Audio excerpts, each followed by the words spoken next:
I situated it such where the ground wire is coming out like that. And if I need to shorten that wire later, I will. But with the splice caps, you could do it that way too. But I thought I'd show you a different way this time. Now, if the box wasn't as deep as this one, then I wouldn't want to fill up my entire box with all these wire nuts, because, you know, now I've got the same sequence. I can do the same sequence with the white wires all together, and I've got another little white wire like this, and I can do the same thing with that, and then the same thing with the blacks. Because on the plug, I'm going to attach it onto the side screws. I always like to use the side screws rather than the back. See, on the back there's little holes here. You can push them down into that too, but I like to use these for good measure on the sides, knowing that it's never going to come loose when I zigzag it and spaghetti it back into the wall. Okay? So there's only two sides, so I've only got two screws or two wires coming to that box now, or the electrical outlet.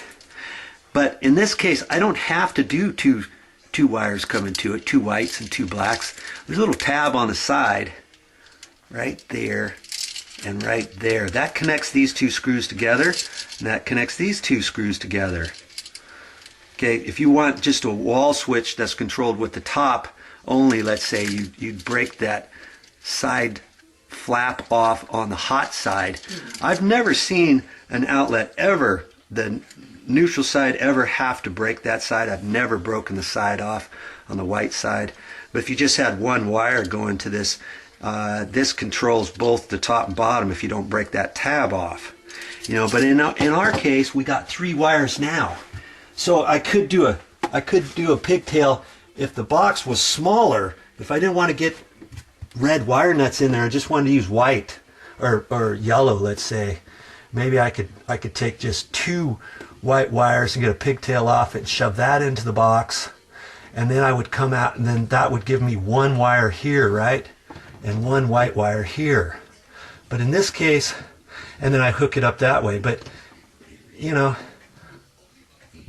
it's harder to push it all back in, and because the box is deep, I'm going to put all three of them together, push the red wire nut all the way back into the back of the box, and only come out with one white wire and one black wire and one ground wire, and that'll make it nice and easy to maneuver this electrical outlet into place. Okay, I'm just explaining that to give you different thoughts and ideas for when you get ready to do yours.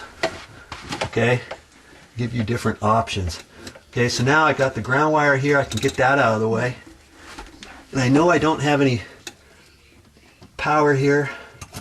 I can take the white wire off, and that looks like the shortest wire. Okay, so I won't worry about the black wires. I'll get those out of the way.